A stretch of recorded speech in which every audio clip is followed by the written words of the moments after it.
page 303. Continued. Modern poetry. The Edwardians of the transitional poets. Para. Rudyard Kipling, Rudyard Kipling, 1865 to 1936. Kipling is an imperialist who celebrates the British Empire and the white man's burden in his poetry as well as in his novels.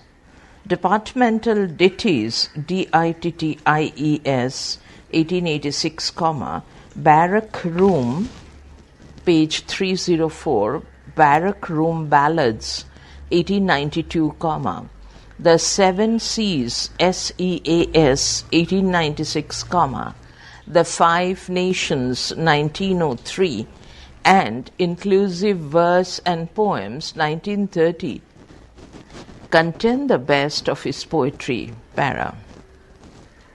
Kipling was essentially the poet of soldiers and sailors, and many of his poems are written on the exploits of British soldiers in foreign lands.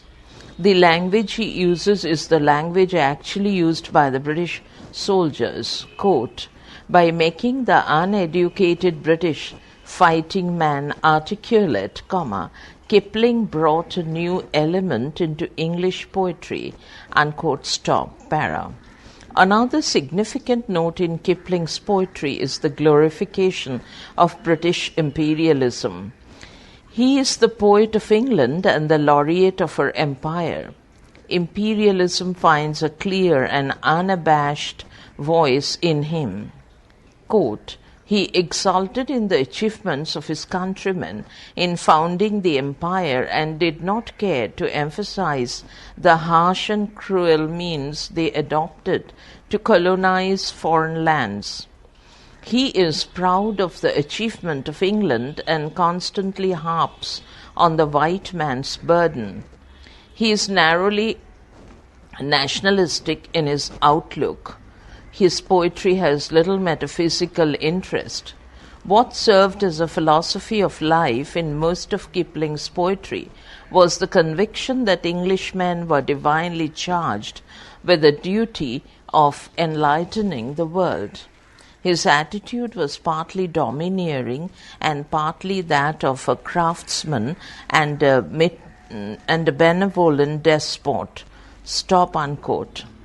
Kipling shows great skill as a craftsman and a metrist, metrist, but he lacks the intensity of vision which results in great poetry.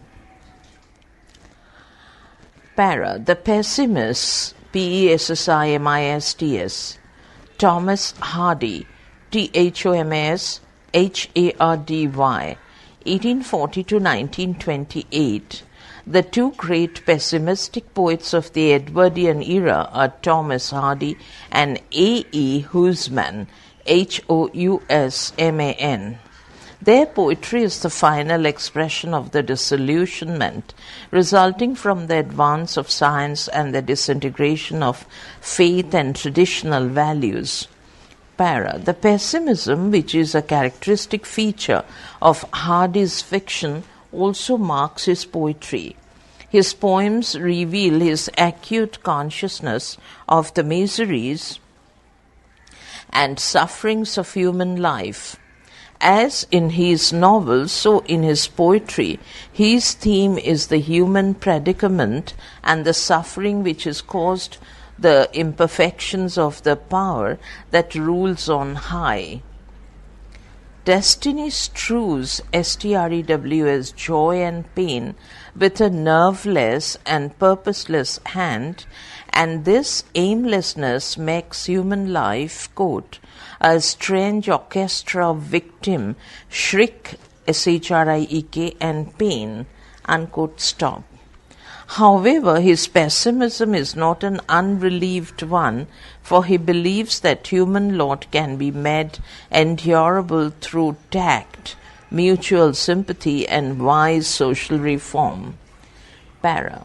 The poetry of A.E. Housman, Housman, 1859 to 1936, bears a close affinity to that of Hardy. His poetic output was small, but it would be difficult to find even a single weak weak line in his collected poems. Quote, everything was winnowed, winnowed, with scrupulous care, and he admitted nothing superfluous or merely decorative in form or style, unquote, stop. He produced a Shropshire, Shropshire lad, LAD, 1896, Last Poems, 1922, and More Poems, 1936. The predominant mood in his poetry is one of, quote, cultured, ironical disillusionment with life, unquote, though underlying this tragic view there is a warm appreciation of the beauties of nature, particularly in a Shropshire lad, which depicts the country life of the Welsh border. Quote, tragic in tone, often, unquote, to the point of morbidity, the poems of Huysman have the polished ease and restraint which might be expected of so fine a classical scholar. Stop. They are concise, sometimes epigrammatic, epigrammatic in expression, yet always perfectly easy to understand, and the emotion is handled with a sureness of touch which never mars an effect by overemphasis, unquote, says Albert. Huysman dealt in his poetry with primitive themes, quote, in music language, with a sweetness broken by irony and the tang of cruel dissolution, quote, in musical language, with a sweetness broken by irony and the tang of cruel dissolution, stop. Music came to him under the stress of emotion, but it was controlled by his scholarly sense for meter, metre, stop, unquote, para. Huysman is generally regarded as a pessimist, and rightly so. Quote, yet strangely enough, even the cruelest pessimism which thrust itself into his most charming ballads is depressing, semicolon. For we are in the presence of a strong, if obstinate character, who finds exaltation in his pessimism and his power of turning beauty into pain, pain into contempt, and both into accomplished verse, unquote, says R.A. Scott James. Stop, para. It is Huysman's love of nature, in capital, that relieves much of the gloom and tedium of his pessimism. His nature-poetry is refreshing. His affectionate portrayal of the lovely details of nature acts as an antiseptic to the gloom of his philosophy. Para. Robert Bridges, Bridges, 1844 to 1930. Bridges was essentially an artist, and artistic subject like beauty, love, and nature are the themes of his poetry. Quote, the beauties of nature, the charm of landscape in particular, the joy and romance of love, memories of an almost idyllic childhood, these are the themes which he treated with the good breeding and absence of passion demanded of a gentleman, unquote, says Albert. Para. Bridges learned the art of poetry very painstakingly. He is a great artist with words. The stamp of the artist's pen is on every line of his verse. Page 305. According to Albert, quote, the result is a limpid clarity of style, a delicacy of touch, a perfection of musical appeal, and a subtlety of rhythmic pattern which gives to his work an easy rightness. Yet his art, so wonderfully concealed, gives to his most personal poems a remoteness of feeling which betrays the careful craftsman lying behind them. Stop unquote. Para. As a lyric poet, Bridges lacked the force and intensity of Shelley's lyrics. He had too much of artistic reserve and self-control to soar aloft on the wings of lyric fancy.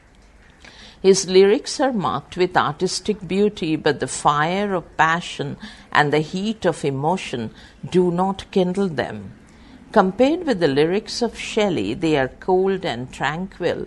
They lack fire and warmth. Bridges' best love poetry is contained in The Growth of Love, a sonnet sequence. Of his love lyrics, Dr. Cousins rightly remarks, quote, "Here Mr. Bridges takes his place with honor among the lovers in song, not great in exaltation or in depth, but great in loyalty and purity." Stop unquote. Awake my heart, M capital, H capital, to be loved, L capital, awake, awake is one of the finest lyrics in the English language. Para. Bridges is the poet of joy and optimism. He is, in the words of Robert Lynd, Lynd, quote, the poet of 9 o'clock in the morning, unquote, stop. We never miss in his poetry the note of joy and cheerfulness. He accepts life cheerfully with all its ills and finds joy in the simplest beauties of life, beauty of nature, beauty of women, and beauty of ideas. As a matter of fact, he is the direct descendant of Keats in his love of beauty. His Testament of Beauty is a monumental work expressing his appreciation of beauty. According to Bridges, earthly beauty is only a reflection of heavenly beauty. Beauty for Bridges is not merely an earthly vision of womanly grace, but the main manifestation of divine beauty and perfection in human life. Para. Bridges is also a great lover of the beauty of nature. His enjoyment of nature is personal and first-hand, and his expression of her beauty is simple and direct, unaffected by any artificial glow of imagination. He presents, quote, the hills, the rivers, the meadows, and the clouds in a charming manner, unquote, stop. There are no purple patches in his poetry of nature. His landscapes of the South Country, of the Thames Valley, are quiet, sweet, and peaceful, never wild, rugged, or stormy. Quote, I think the charm of Robert Bridges, unquote, writes Lafcadio, Lfecadeo, Hearns, Hearns, quote, who is especially a nature poet, lies in his love of quiet, Quite, effects, pale colors, small soft sounds, all the dreaminess and all the greatness of still and beautiful days, unquote, stop. Para. Bridges was a great metrical artist. His effort was to naturalize classical meters in England. He sought to introduce into the English language some of the richness of vowel sounds. In the work of his early and middle life, in dramas, masques, and shorter poems, he attained a consistently high level of metrical excellence. Bridges threw fresh light on the laws and secrets of English versification and provoked considerable interest in the study of English prosody. Stop. Para. Gerald Manley, Manley Hopkins, Hopkins, 1844 to 89. Hopkins is a great religious poet of the 20th century, an age essentially irreligious. He became a Roman Catholic in 1866.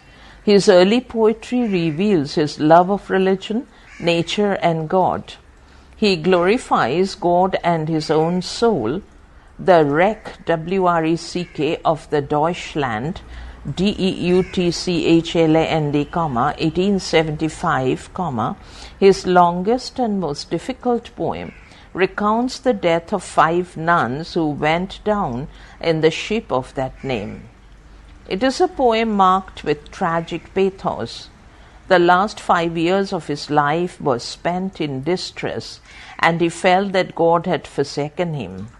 This feeling urged him to write sonnets of a personal character, expressing his inner gloom and frustration. However, before he died, he outsoared the shadow of the dark night of the soul. His last poems, That Nature is a Heraclitear, H capital small Eraclitear, Heraclitear, Fire, Fire, and Of the Comfort of the Resurrection, show that he regained his lost faith in God. He sees all nature consumed into ashes while his soul alone remains imperishable like an, quote, immortal diamond, unquote, stop. It has been said that the poet in Hopkins was strangled by the priest. But the poetry of Hopkins, while glorifying God, is not without an acute sensibility for the beauties of nature. His appreciation of nature is deep and heartfelt. More especially, his early poetry reveals a sensuous love of nature. Para. Hopkins was a great artist with words as well as a great rhythmic innovator. He believed that poetry needed a language distinct from that of prose, a language rich in suggestion both to the senses and the intellect. He freely used archaic and colloquial words. He used compound epithets such as, quote, drop of blood, unquote, quote, foam, F-O-A-M hyphen, dapple, D-A-P-P-L-E, cherry, C-H-E-R-R-Y, unquote, and his imagery is short and precise. Page 306. Georgian poets and poetry. Chief characteristics. Georgian poetry is the poetry of the period from 1910 to 1935, when King George V ruled over England. It is an easy, simple poetry largely in the romantic vein, having certain marked characteristics of its own. Says A.S. Collins, quote, the Georgians had, of course, a positive aim, semicolon. It was to treat natural things in a clear, natural and beautiful way, neither too modern, nor too like Tennyson, stop. In their treatment of nature and social life, they discarded the use of archaic diction such as single quote thee, single unquote, and single quote thou, thou, unquote, and eschewed such poetical constructions as single quote winter, drear, D-R-E-A-R, unquote, and single quote host on armed host, stop, single unquote, double quote, unquote. They dropped all gorgeous and grandiloquent expressions in thought and expression. In reaction to Victorian didacticism, their verse avoided, quote, all formally religious, philosophic or improving themes, unquote, and in reaction to the decadent, or aesthetes, aesthetes of the 1890s, they avoided all subjects that smacked of, quote, sadness, weakness, and cafe, C-A-F-E hyphen table, unquote, stop. They were neither imperialistic nor pantheistic, but, quote, as simple as a child's reading book, unquote, stop. Their themes are, quote, nature, love, leisure, old age, childhood, animals, sleep, unemotional subjects, unquote, stop. They wrote simply, clearly, and melodiously about sheep, bulls, and other domestic or wild animals. It is a poetry for the many and not for the scholarly few alone. It can be enjoyed even by the unlearned. Georgian poetry has been subjected to severe criticism by critics like T.S. Eliot. It has been said that the Georgians were merely writing nice poetry for nice people, quote, and that they were too inclined to indulge in mutual praise, unquote, says A.S. Collins, and that it is a poetry lacking in depth and originality, and so unfit for the thoughtful reader in the modern complex age, stop, para. Though in theory the Georgians were no path-breakers yet, having a lot of talent, they turned out good work. Kazamian, Cazamian, identifies in their work, quote, two main tendencies, both not new, unquote, stop. These are, one, consciousness of aesthetic form. This desire for beauty of form and expression draws them, quote, towards the ideal of a classical and refined inspiration, unquote, stop. This tendency is apparent in Abercrombie, Hodgson, Greaves, etc.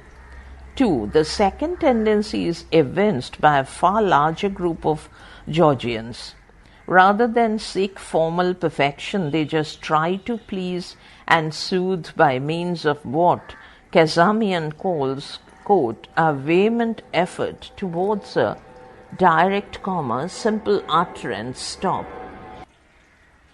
Quote, a vehement effort towards a direct, simple utterance, stop. They look to familiar, concrete subjects, and to spontaneous language and prosody, for the virtue of those immediate effusions in which literature at periodic intervals tries to refresh itself, stop, unquote. The chief Georgian poets are Cologne, John Masefield, Masefield, 1878–1967. John Masefield succeeded Robert Bridges as poet laureate in 1930. His early poetry was written in the style and manner of Kipling and is marked with a note of fiction and adventure. It was his Salt Water Ballads, 1902, which brought out fully his genius as a poet. The poems in this volume reveal his love of the sea.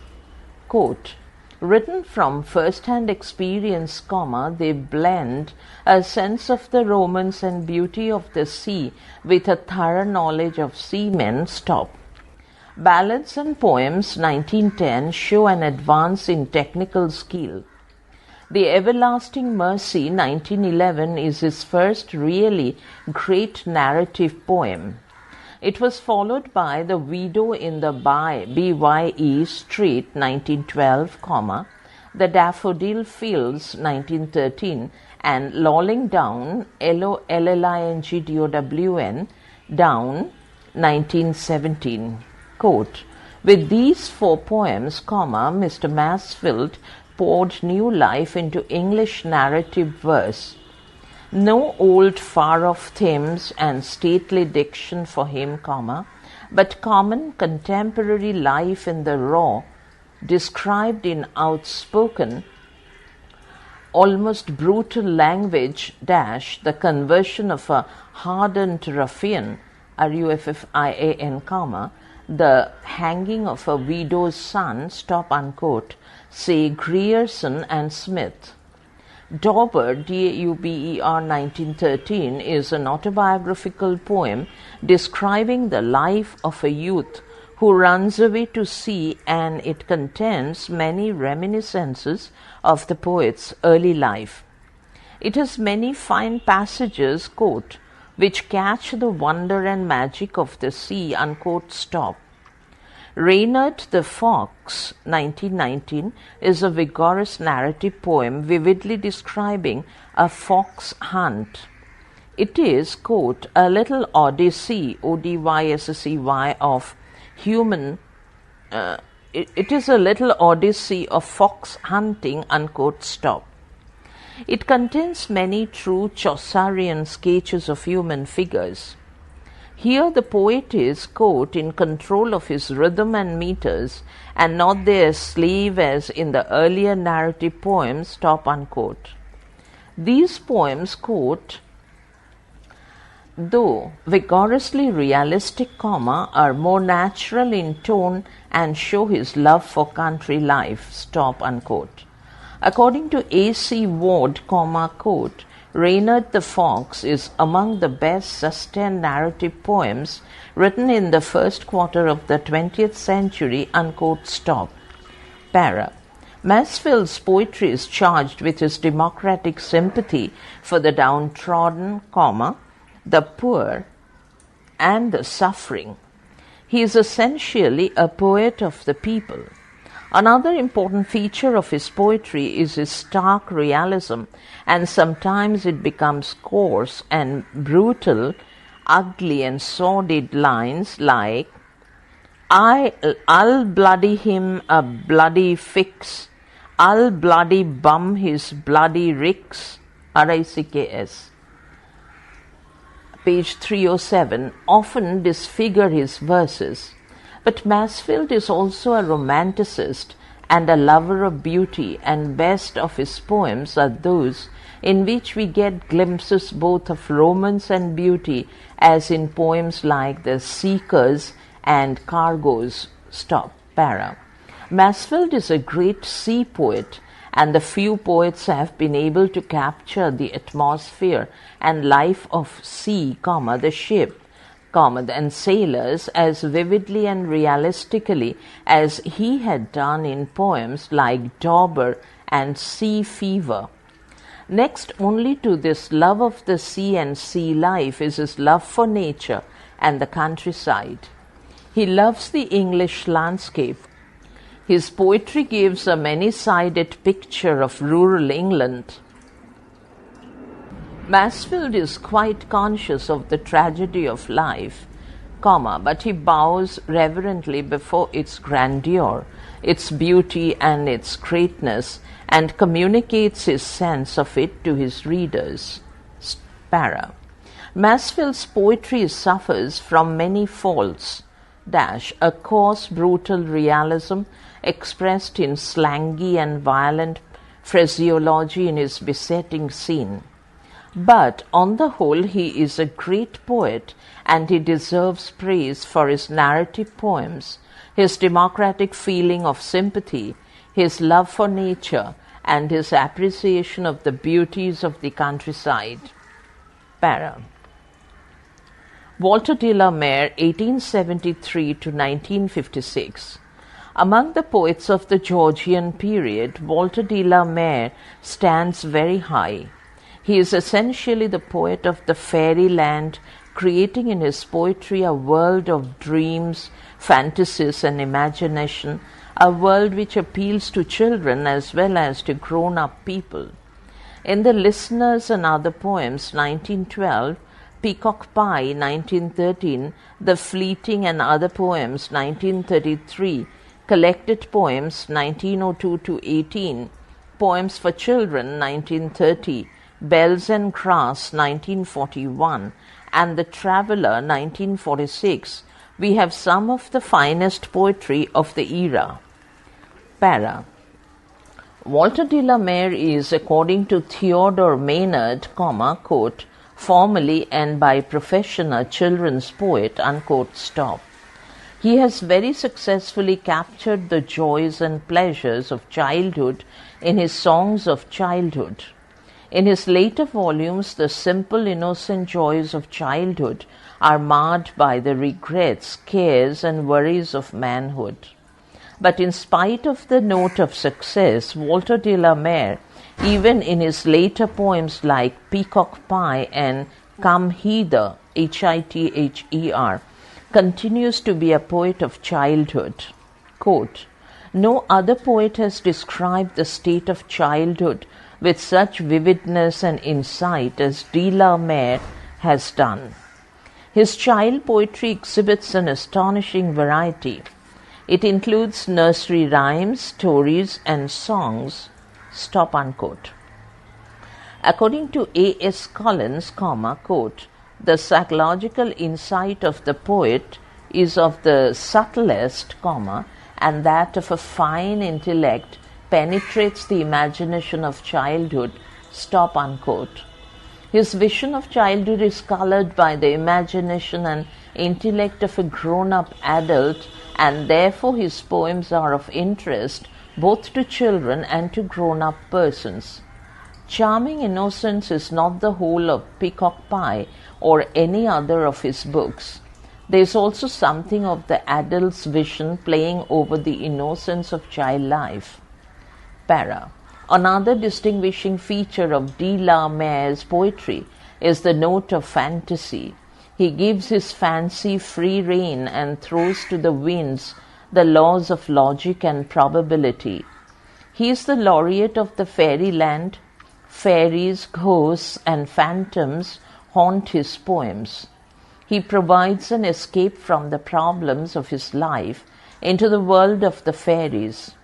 The world in which he seeks to move is not the world of hard, rugged realities, but a world, quote, "pieced together by the imagination of childhood, made up of childish memories, of fairy tales, ballads, and nursery rhymes," unquote. Stop.